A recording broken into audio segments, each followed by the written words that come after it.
오늘 우리에게 주시는 하나님의 말씀은 구약 성경 스가랴 8장 1절에서 8절까지입니다.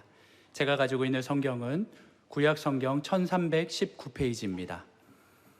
스가랴 8장 1절에서 8절까지 주신 말씀을 함께 교독하시겠습니다. 1절 제가 먼저 읽겠습니다.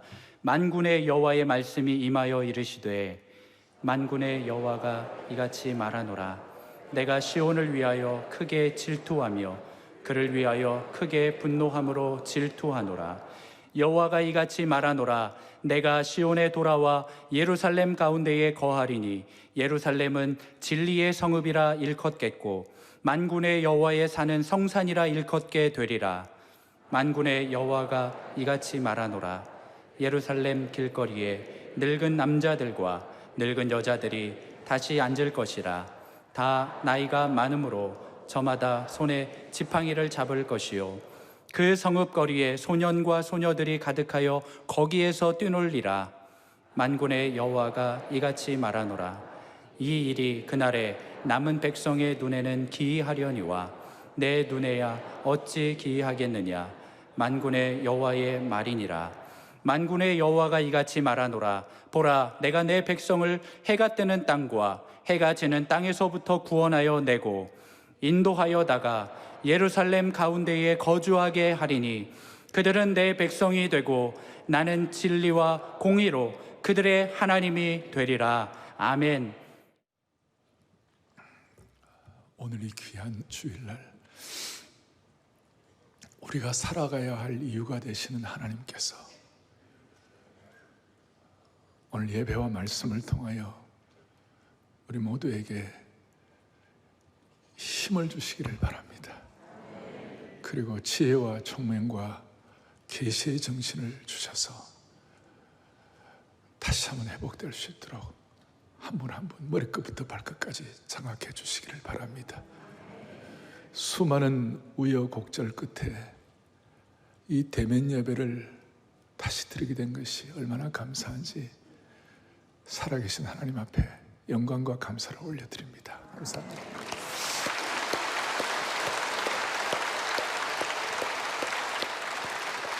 그래서 오늘 여러분 이 자리가 참으로 하늘 문이 열리는 자리가 되게 하여 주십시오. 성령의 소낙비가 내리는 자리가 되게 하여 주십시오. 이 자리가 하나님만 두려워하는 자리가 되게 하여 주셔서 어떤 환경을 두려워하지 말고 사람을 두려워하지 말게 하여 주십시오. 정말 살아있는 예배를 주님 앞에 올려드리는데 여러분 찬송 한장하고 기도하고 오늘은 우리가 말씀을 드리면 어떨까요? 그렇게 해서 우리 정말 마음의 소원을 가지고 하늘문이 열리면 은혜의 빗줄기가 떨어지는데 성령의 단비가 예비하신 은혜의 소낙비가 우리 가운데 풍성하게 부어지게 해 주옵소서. 그런 마음으로 하늘문이 열리고 은혜의 빗줄기 오늘 본당 또 온라인으로 들어온 분들 부속실 예배드리는 모든 분들 특별히 본당에는 오늘 본당에 와서 이렇게 예배 드리지 않으면 받을 수 없는 그 은혜를 받기를 바라는 것이 하나님께서 예비하신 반드시 하나님 예비하신 말씀의 능력과 기름 부음이 있을 것입니다.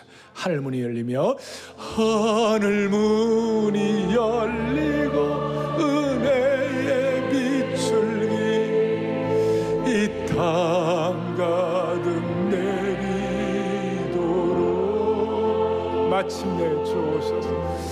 마침내 주오셔서 의의 빗줄기 우리 위에 부시 하늘문이 열리고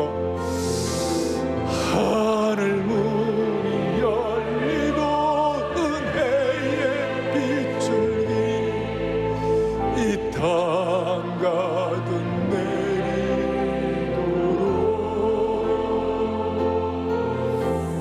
마침내 주오셔서 은혜 빗줄기 우리 위에 부으시도록 우리 교회 부으시도록 우리 교회 부으시도록 다시 한번 우리 위에 부으시도록 우리 위에 부시도. 오만여 한국교회가 다 회복되게 하여 주시기를 원합니다. 하나님께서 우리 방역지 짐 지키고 예배 드릴 때에 이 자리가 은혜의 고센 땅이 되게 하여 주셔서 어떤 질병도 감히 범접하지 못하게 하여 주시기를 소망합니다. 이게 믿음입니다. 그런 믿음의 기도를 주님 앞에 올려드려서 오늘부터 시작해서 더 이상 예배 드릴 수 없는 환경이 이어지지 않도록 주여 길을 열어 주시옵소서. 오늘 말씀을 통하여 주님을 체험하게 하여 주시옵시고, 오늘 모두가 다 방역집 지키면서 예배 드릴 때 다시 한번 한국교회를 보호하여 주시기를 원합니다. 주여, 이 안아주신 본당을 통하여 여기에서 체험할 수 있는 성령의 담비와 소낙비를 경험하게 하여 주시옵소서. 그래서 마음을 열고 주여 은혜의 문을 열어달라고, 주여 은혜의 문을 열어주옵소서. 두 번 크게 외치는데 본당과 방송, 온라인, 부속 예배실 모두가 다 마음을 다해 기도할 때 주님은 이 순간 능력을 우리에게 베풀어 주실 것이에요. 다시 한번 주여 은혜의 문을 열어주어 크게 두 번 외치고 기도하겠습니다. 주여 은혜의 문을 열어주옵소서. 주여 은혜의 문을 열어 주옵소서. 하나님 아버지, 하나님 아버지, 함께 모여서 예배 드릴 때, 함께 모여서 주님을 섬길 때, 공동체가 주님 앞에, 살아계신 하나님 앞에 찬양과 경배를 할 때, 천성에 가는 길 험하다 할지라도 우리에게 평생을 참 예배자로 살아낼 수 있도록 도와주시길 원합니다. 하나님 아버지, 하나님 아버지, 성령의 능력을 비와같이 받게 하여 주옵소서. 반포도로 121번지에 하늘 문이 열리게 하여 주시기를 원합니다. 아버지 하나님, 아버지 살아계신 하나님입니다. 자비로우신 하나님 아버지, 전능하신 하나님 아버지, 그동안 그렇게도 교회가 오픈되기를 기도하고 사모하던 영혼들이 이 자리에 모였습니다. 참예배자로 예배의 제물되기를 소원한 것 감사합니다. 주여, 그리하여 이 안아주심의 본당, 우리가 드리는 예배의 자리가 엘리야의 갈멜산이 되게 하여 주셔서 기적의 구름의 조각비를 경험하게 하여 주시기를 원합니다. 이 자리가 한나의 눈물이 기도의 자리가 되게 하여 주셔서 하나님이 예배를 통해 우리 가정과 우리의 생업과 우리의 인생을 생각하여 주시는 자리가 되게 하여 주시기를 원합니다. 모세가 산상에서 손들고 통절하게 기도하던 자리가 되게 하여 주셔서 우리도 살고 나라도 살고 한국교회가 살게 하여 주시기를 원합니다. 무엇보다도 주님께서 겟세마네 동산에서 땀방울이 붓방울이 되도록 기도하시던 그 자리가 되게 하여 주셔서 주님, 우리가 주님의 뜻을, 하나님의 뜻을 분별하는 영광스러운 예배자리가 되게 하여 주시기를 원합니다. 주여, 그리하여 우리가 두려워할 것은 주님밖에 없는 줄로 믿고 환경이나 사람을 두려워하지 아니하고 사람의 눈치 보지 아니하고 하나님 앞에서만 살아가는 평생이 되게 하여 주시옵소서. 우리가 살아가야 할 힘을 주시는 우리 주 예수 그리스도를 받들어 간절히 기도 올리옵나이다. 아멘. 다시 한번 한국교회 모든 예배 현장마다, 메마른 자리마다 영혼들이 살아나는 은혜를 주시기를 바랍니다. 오늘 말씀의 제목은 돌아오면 회복된다. 일단 여러분들이 이렇게 돌아온 줄로 믿습니다. 그리고 말씀을 통하여 분명한 열매를 갖고 돌아가야만 하는 것입니다. 먼저 오늘 생각할 것은 첫 번째로 그리스도인은 어디로부터 힘을 얻는 것인가? 여러분, 어디서부터 힘을 얻어요? 한우 먹으면 힘을 얻습니까? 어디서부터 힘을 얻습니까? 오늘 돌아오면 회복된다. 오늘 이 말씀은 어떻게 보면 스가랴 전체의 주제와 핵심 중에 하나라고 말할 수 있습니다. 그리고 특별히 오늘 그리스도인은 어디로부터 힘을 얻는가? 당시 스가랴 시대의 사람들, 그 시대 사람들은 페르시아 제국의 그 치하에 어떤 식민지 속국처럼 살고 있었어요. 그러니까 마음이 위축되고 주눅든 상황이었어요. 그런데 하나님께서 오늘 이 말씀을 통하여 어떤 경우에도 흔들림 없는 강력한 힘을 주시는 것이에요.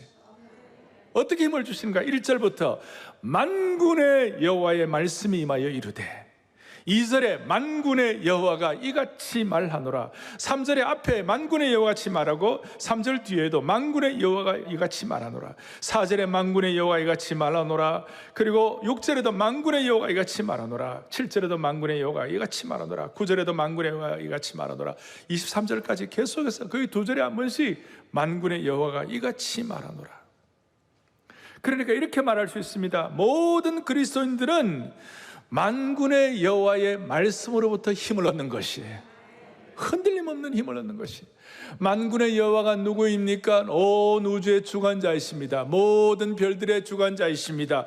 그리고 모든 큰 군대의 왕이십니다. The Lord of Hosts라고 그랬죠. 온 우주의 주관자이시고 천군 천사의 큰 왕이시고 하늘의 권세자이시고 별들의 주님이라고 말씀을 드렸어요. 이런 하나님으로부터, 이런 하나님의 말씀으로부터 힘을 얻는 것입니다. 그래서 오늘 제가 새 언약 주일이라고 이렇게 해놓은 것이 뭐냐면, 여러분과 저는 만군의 여호와의 말씀의 언약으로부터 힘을 얻는 것이. 인생은 어떤 인생의 경험이나 이론이나 논리만으로 살지 아니하고 진정한 힘을 만군의 여호와의 하나님의 언약의 말씀을 의지하여 얻는다는 것이. 따라서 우리는 환경에 의하여 좌우되는 사람이 아닙니다. 그게 진짜 믿음이에요. 그래서 모두가 다 이 언약의 말씀을 통하여 힘을 얻으시기를 바라는 것이. 그럴 때에 우리가 흔들림이 없어요. 흔들림이 없어요. 흔들림이 없어요. 요즘 무진동 차량이라는 게 있어요. 웬만한 데는 흔들리지 않아요. 그 박물관에 있는 보물 같은 걸 이제 옮기려면 좀 이렇게 거기에 뭐가 흔들려서 이렇게 깨어지거나 그러면 안 되니까 무진동 차량이 있어요. 그런 흔들림이 없는 거. 요즘 어떤 침대 회사 광고를 하는데 흔들림이 없는 편안함, 그런 거거든요. 그런 대로 옆에서 막 이렇게 요동을 쳐도 내가 있는 침대는 흔들리지 않는다는 것이에요. 만군의 여호와의 하나님의 말씀으로부터 힘을 얻는 사람은 흔들리지 않는 것이에요. 이게 진짜 믿음이에요. 이런 이유 때문에 성경학자이자 신학자인 우리 R.C. 스프라울이 뭐라고 말하고 있는가 한번 보시겠습니다. 같이 보죠. 이 세상에서 가장 어리석은 것은 영원 불변하신 하나님의 약속들을 신뢰하지 않는 것이다. 여러분, 그렇습니다. 하나님의 언약의 약속들을 신뢰하지 않는 것이 가장 어리석은 사람입니다. 만군의 여호와의 말씀으로부터, 언약의 말씀으로부터 힘을 얻는 사람이 가장 지혜로운 자요. 자기 실력과 자기 재능과 자기 능력과 자기 지혜로만 사는 사람이 정말 어리석은 자입니다. 이것은 20대, 30대, 40대는 큰 소리 땅땅 칠지 모르지만 나이 60, 70, 80이 넘으면 우리 한 몸 잘 가누기가 쉽지 않은 그런 인생이 될 때에 우리는 정말 절감하는 것이에요. 저도 오늘 아침에 나오다가 미끄러질 뻔했어요. 제가 잘 안 미끄러지는 사람인데 인생 별거 아니구나. 80 이상 되시는 어른들 제 말 절감하십니까? 인생 별거 아니에요. 자기 실력과 재능과 능력으로 힘을 얻는 사람은 그건 정말 어리석은 자예요. 만군의 여호와의 언약의 말씀으로 힘을 얻는 사람이 흔들림 없는 인생이 되는 것이에요. 그래서 그리스도인은 진정한 힘의 원천이 만군의 여호와의 언약의 말씀에 있는 것이에요. 이것이 오늘 6절에서는 이렇게 설명하고 있어요. 6절에서 뭐라고 있느냐? 6절 좀 보겠어요. 만군의 여호와가 이같이 말하노라. 이 일이 그날의 남은 백성의 눈에는 기이하려니와 내 눈에야 어찌 기이하겠느냐? 만군의 여호와의 말이니라.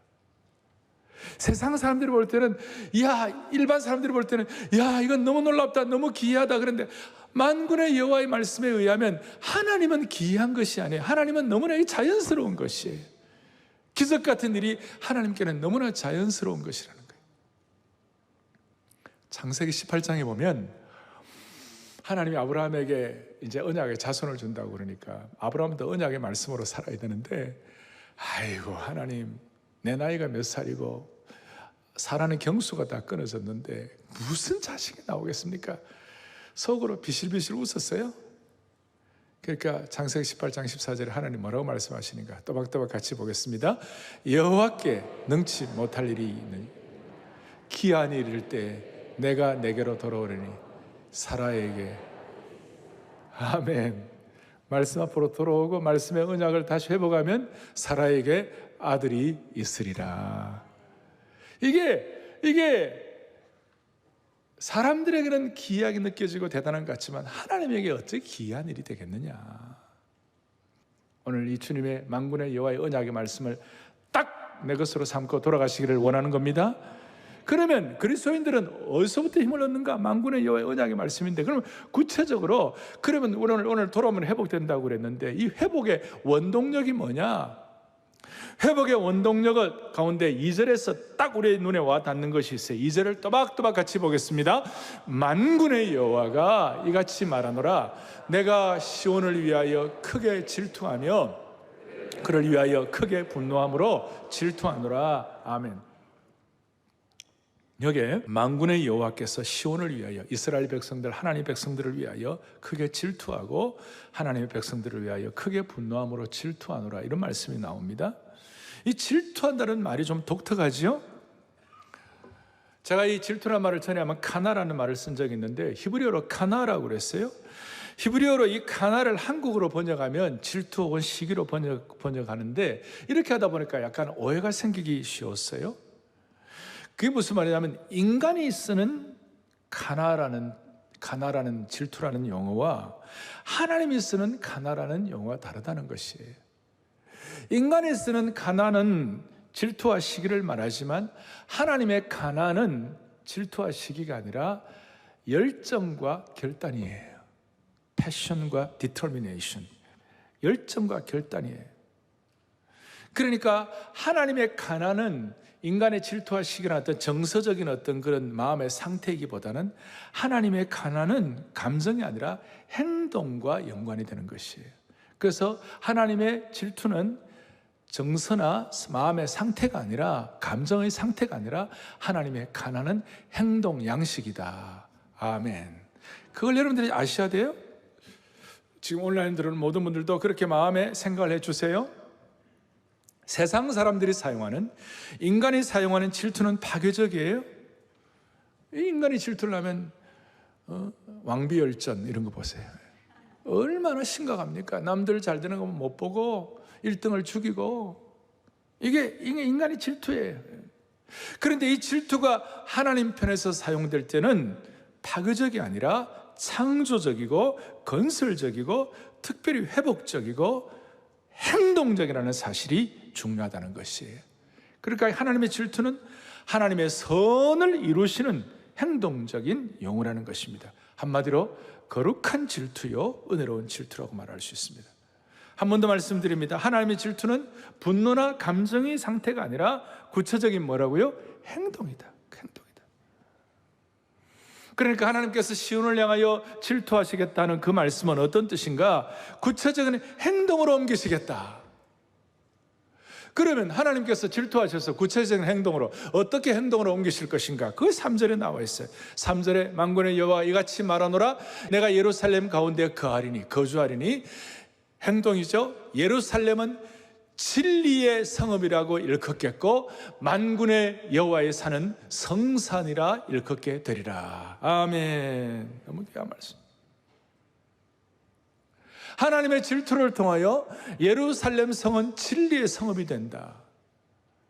과거는 어떻게 했느냐? 전에는 이스라엘 백성들은 저주받은 사람처럼 생각이 되었고 바벨론이나 페르시아의 그 대단한 나라의 제국 사람들이 볼 때는 이스라엘 땅은 저주받은 땅처럼 그렇게 인식이 되어 있었는데 이제 하나님의 거룩한 질투를 통하여 행동 양식이 되니까 무슨 일이 벌어지는가? 하나님께서 이 행동 양식으로 그 저주받은 땅 같은 곳을 진리의 성읍으로 바꿔주신다는 것이에요. 그리고 여호와의 산이 성산이 되겠다.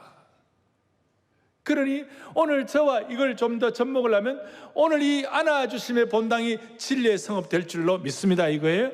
여러분 가정과 여러분 사업터와 일터가 이전에는 뭐 조롱받고 이런 힘든 거 있었는지 모르지만 오늘 마음의 소원을 해가지고 하나님 아버지 내 사업이 진리의 성읍이 되게 하여 주십시오. City of Truth, City of God, 하나님의 도성이 되게 하시고 하나님의 사업이 되게 하시고 하나님의 트루스, 진리의 성읍이 되게 하여 주십시오. 이건 너무나 소중한 것이.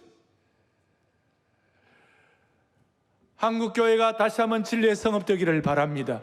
여러분 일터와 가정이 하나님의 성산, 거룩한 산, 은혜의 성산이 되기를 바라는 것이에요. 조금 더 들어가가지고 하나님이 그러면 이 하나님의 거룩한 질투를 통하여 우리를 진리의 성읍으로 만들어주시는, 어떻게 하시는가? 하나님이 질투가 나올 때마다 자주 같이 연계되는 내용의 신명기 4장 24절에 이런 내용이 있습니다. 보겠습니다. 너의 하나님 여호와는 소멸하는 불이시요 뭐예요? 질투하시는 하나님이라. 하나님이 질투하실 때에 하나님은 소멸하는 불이 되신다, 그것이. 물론 하나님의 질투를 통하여 겉으로 볼 때는 이스라엘 백성들이 잘못한 것에 대한 어떤 값을 치루었어요. 바벨론 포로로 흩어지기도 하고, 그다음 70년 포로 생활을 하기도 하고. 그러나 엄격하면 그 시간들 모든 것들이 하나님의 거룩한 질투는 소멸하는 불이 되시는 것이에요. 그 소멸하는 불을 통하여 무슨 일이 벌어지는가? 그 모든 더럽고 오염되고 누추한 것들을 하나님이 정화시켜 주시는 것이. 하나님의 거룩한 질투는 우리를 정화시켜 주는 것이다. 우리의 가정을 정화시키고 우리를 단지 태워버리는 것이 아니라 중요한 것은 회복을 위한 정화와 정결의 불의 역할을 하시는 하나님의 질투인 줄 믿으셔야 되는 것이에요. 이것을 우리가 코로나 시대에 깊이 고려해야 하는 것입니다. 코로나 시대의 어려움으로 끝이 아니에요. 앞으로 하나님께서 이 모든 일을 통해 우리를 정화시키시고 우리를 진리의 성으로 만드실 것을 기대해야만 할 것입니다.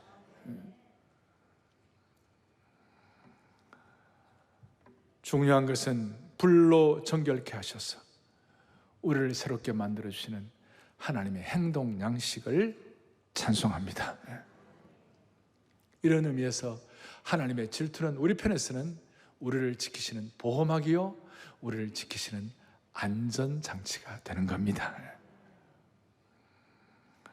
오늘 하나님의 거룩한 질투 때문에 이스라엘 백성들은 참된 소망을 회복할 수가 있었습니다. 그리고 이스라엘 백성들에게 있어서 삶의 진정한 원동력이 될 수가 있었습니다. 사랑하는 교우들이 오늘 예배를 드리면서 하나님의 거룩한 행동 양식, 하나님의 거룩한 소멸하는 불의 능력 우리의 가운데 함께하기를 바라는 것입니다. 그리고 참 감사한 것은 우리가 이 코로나 상태 가운데 나름대로 한계도 느끼고 어려움도 느끼지만 하나님은 거룩한 불로서, 소멸하는 불로서 우리를 정화시키고 우리를 새롭게 할 때 그 자리가 은혜의 장소가 되어가지고 주님 앞에 참 예배자로 나오는 것이에요. 오늘 암 예배 때는요, 하나님이 정말 은혜를 주셨어요. 마치 누가 나가면서 목사님 제가 오늘 헌당 예배 한번 더 드리고 나갑니다 그러더라고요. 입당 예배 드리고 헌당 예배 드릴 때 그 마음 다시 회복시켜 준 주님을 찬양합니다. 왜냐하면 우리가 소멸하는 불로서 하나님의 은혜를 가지고 하나님의 거룩한 질투 때문에 우리가 정화되면요, 하나님 앞에 참 예배자가 되는 것이에요. 그리고 참 예배자들이 함께하는 그 장소는 은혜의 불이 떨어지는 것이에요. 성령의 소낙비가 내리는 것이에요. 하늘문이 열리는 것이에요. 우리 가운데는 메마른 분도 있습니다. 오늘 온라인으로 들어오는 분들 가운데, 부속실에 들어오는 분 가운데, 안아주신 본당에서 예배 드리는 분들 가운데서 메마른 분도 있어요. 어려운 분도 있고, 지난주에 사고 쳐가지고 하나님 앞에 부끄러운 마음으로 온 분도 있어요. 그런데 문제는, 감사한 건 뭐냐면 이 자리에 하나님의 질투하는 하나님의 소멸의 불로 정화되어 가지고 참 예배자로 무장된 하나님의 백성들이 이 자리에 반드시 있다는 것이에요. 그것이 기름 부음이에요. 그 사람들이 있을 때 그 은혜의 기름 부음이 메마른 분에게 전달되게 되어 있는 거예요. 그래서 공동체 예배가 능력이 있고 의미가 있는 것이 바로 이런 뜻이에요.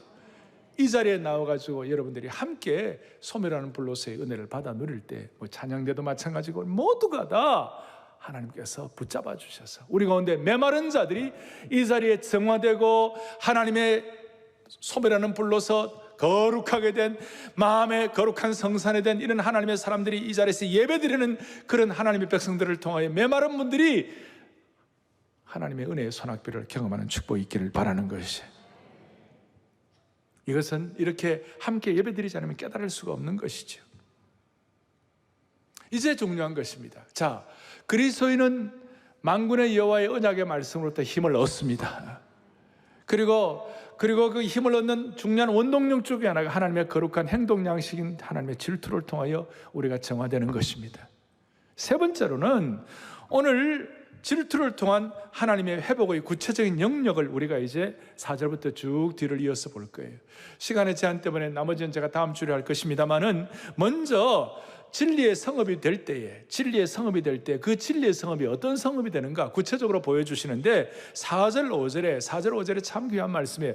또박또박 같이 우리 고백하겠습니다. 만군의 여호와가 이같이 말하노라. 예루살렘 길거리에 늙은 남자들과 늙은 여자들이 다시 앉을 것이라. 다 나아가 많음으로 저마다 손에 지팡이를 잡을 것이요. 5절 그 성읍 거리에 소년과 아멘. 그 성읍 거리에 소년과 소녀들이 가득하여 거기서 뛰놀리라. 진리의 성읍이 된다. 만군의 여호와께서 함께 하셔가지고 진리의 성읍이 된다는 뜻은 구체적으로 어떤 뜻인가 하면요, 평화와 안전이 회복된다는 것이에요. 평화와 안전이 회복된다. 예루살렘이 안전한 도시가 된다는 뜻이에요. 그 증거는 뭐냐? 예루살렘 길거리에 노인들이 가득하고 소년, 소녀들이 뛰논다고 그랬어요. 여러분, 노인과 어린아이들은 사회에서 가장 약자들이에요. 가장 약자들이 아무런 거리낌 없이 거리를 활보하고 평상에 앉아 쉰다는 것은 약육 강식이 주도하는 무질서의 시대가 거하고 새로운 평화의 시대가 내한다, 그런 뜻이에요. 독립선언서에 보면 무지와 약탈과 오욕의 시대가 끝나고 새로운 평안의 시대가 도래한다, 그런 것처럼 모든 약육 강식이 주도하는 그 무질서의 시대가 끝나고 다시 한번 예루살렘이 평화와 안전의 시대가 도래한다. 이걸 예루살렘으로만 생각하시면 안 되고 여러분 가정과 개인과 우리 공동체도 그대로 전복할 수가 있는 것이에요. 한국 사회의 세대 갈등도 이런 식으로 해결되게 도와주시옵시고, 심지어 북한도 이런 은혜가 있게 하여 주십시오. 특별히 노인들은 타인의 부축을 받아서 의지해서 걷는, 나이가 많으면 그래 돼야 되잖아요. 근데 자기 손으로 지팡이를 잡는다는 것은 건강하게 장수하는 복을 받았다, 그런 뜻입니다. 우리의 마음속에 오늘 스가랴 8장 4절 5절에 이 안전과 평화의 회복이, 평화와 안전의 회복이 일어나게 하여 주십시오. 마음의 손에 거리에는 소년과 소녀들이 가득하여 거기서 뛰놀리라. 젊은이들은 기쁨으로 춤을 추겠다. 거리마다 기쁨으로 춤을 추게 하시고 우리가 부르는 찬양처럼. 이게 왜 이렇게 중요한가 하면 스가랴 2장에 보면 여러분 측량줄 환상을 기억할 거예요. 그게 측량줄 환상에 보면 뭐가 나오는 거예요? 아주 황량하고 메마르고 황폐했던 예루살렘 성읍이 사람과 가축이 풍성해지고 너무 많아져가지고 성벽을 지어서 그 안에서 살 수 있도록 할 정도가 되는 것보다 훨씬 뛰어넘어 버려가지고 예루살렘 성이 어떻게 되느냐? 성곽 없는 성읍이 된 거예요. 그 성곽 없는 성읍, 지난번에 제가 말씀드렸는데 기억나십니까? 성곽 없는 성읍의 축복을 받았어요. 성곽 없는 성읍의 축복을 받았다.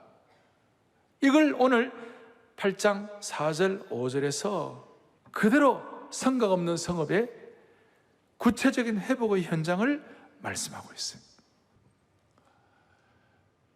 이 자리가 지난 몇 달 동안 텅 비어 있었습니다. 안아주심의 본당이. 근데 이렇게 함께 예배드리니까 정말 가슴이 뭉클하고 참으로 감사한 거예요. 여러분, 교회만 그렇겠습니까? 우리가 개인과 가정에도 이런 날이 있어지기를 바랍니다. 여러분, 어디서 이런 확신을 얻겠어요? 정치를 잘한다고? 아닙니다. 국가가 여러분 돈을 주면 하루 이틀은 좋을지 모르지만 그렇지 않습니다. 사회적으로 할 수 없는 일입니다. 우리는 하나님이 이렇게 주셔야만 하는 것이에요. 그게 믿음이에요. 그리고 또 하나, 질투를 통해서 회복되는 구체적인 영역이 무엇인가? 7절, 8절에 보니까 흩어졌던 이스라엘 백성들이 다시 모여가지고 뭐가 되느냐? 7절, 내 백성이라는 말이 나오고 8절 뒤에 그들은 내 백성이 되고 하나님의 친백성이 되고 나는 진리와 공의로 그들을 하나님이 되리라. 무슨 뜻입니까? 하나님과의 관계가 회복된다는 것입니다. 하나님과의 관계가 회복된다.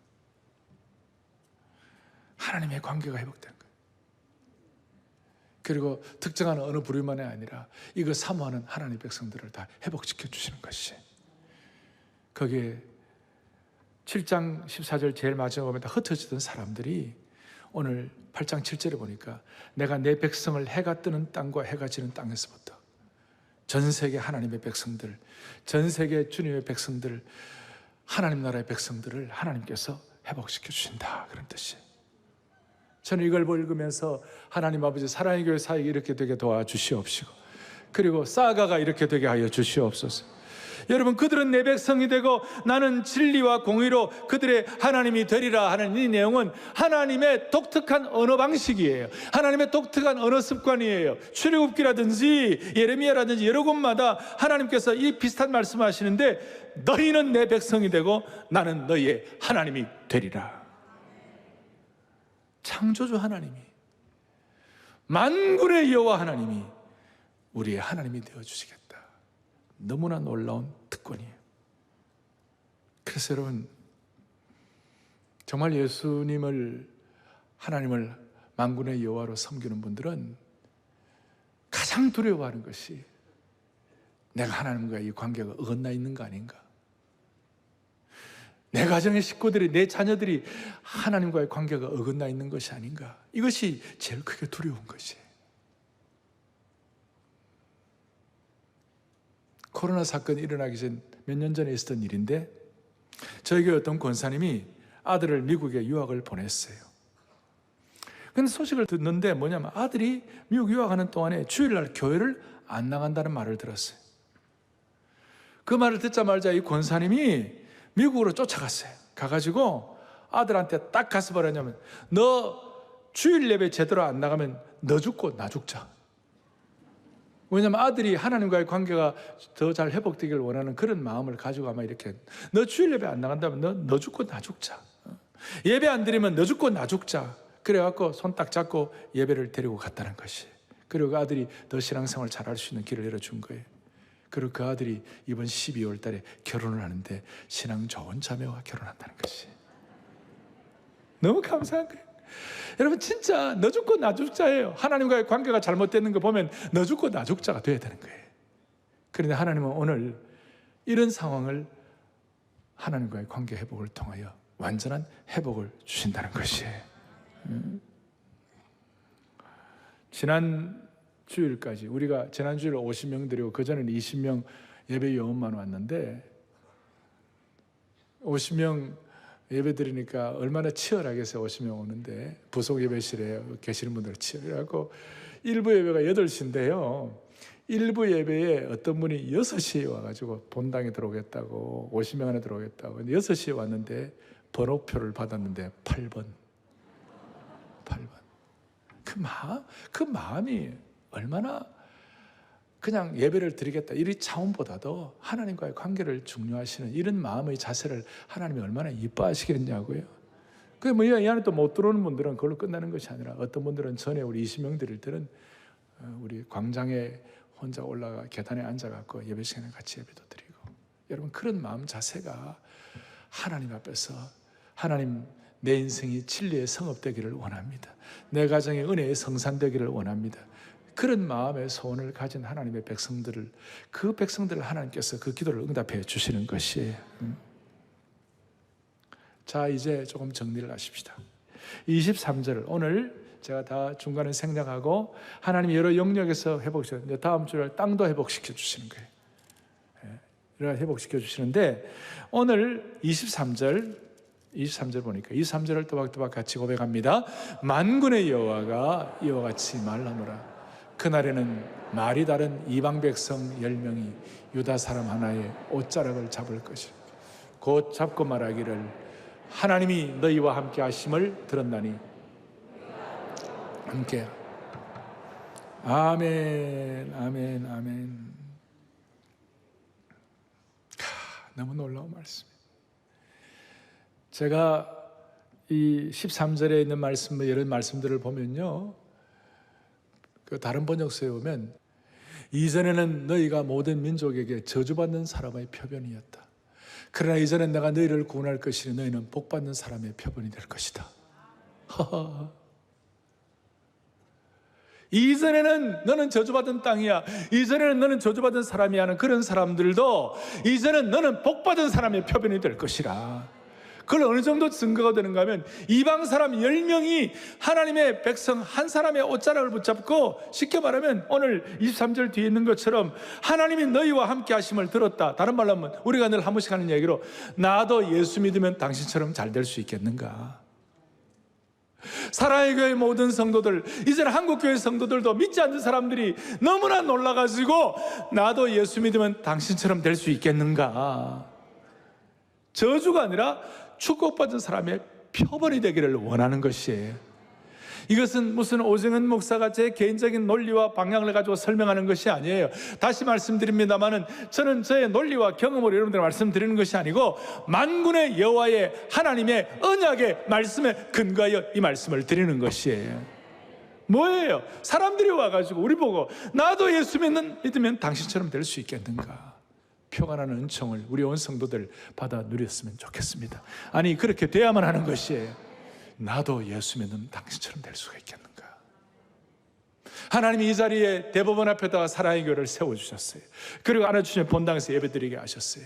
여러분, 대법원에서, 저 법원에서 판결받는 분들 가운데 너무나 가슴에 상처를 받고 억울하게 고통받는 분들이 다시 나 죽을까 이런 분들이 있다면 지나가다가 우리 교회에 들어와가지고 은혜 받아가지고 회복되는 그런 역사가 일어나기를 바라는 것입니다.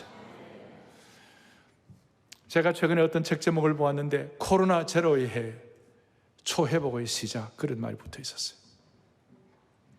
여러분, 초회복이 무슨 뜻입니까? 그냥 옛 상태로 돌아가는 것이 아니라 완전히 새로운 미래를 창조하는 수준으로 올라간다, 그 뜻이에요. 이제 이 이후에 앞으로 하나님이 더 이상 예배 못 드릴 환경 주지 마시고 완전히 초회복, 초월적 회복의 은혜를 주시기를 바랍니다.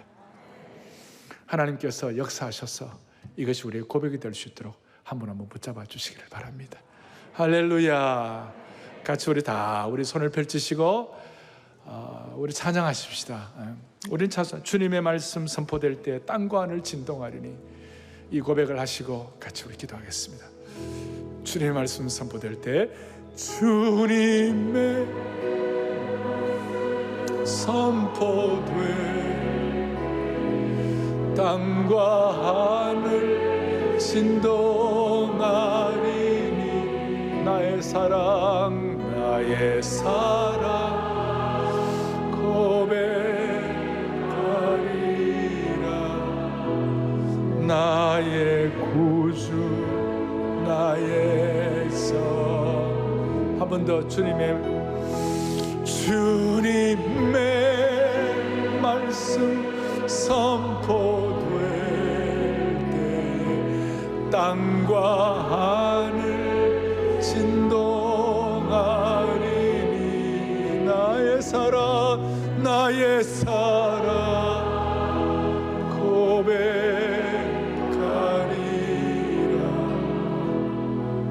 나의 구주 나의 성. 가슴에 손을 얹겠습니다. 하나님의 거룩한 질투는 감정의 상태가 아니라 행동 양식이라고 했습니다. 오늘 이 말씀을 듣고 우리의 삶의 현장에서 진정한 변화가 일어나기를 원합니다.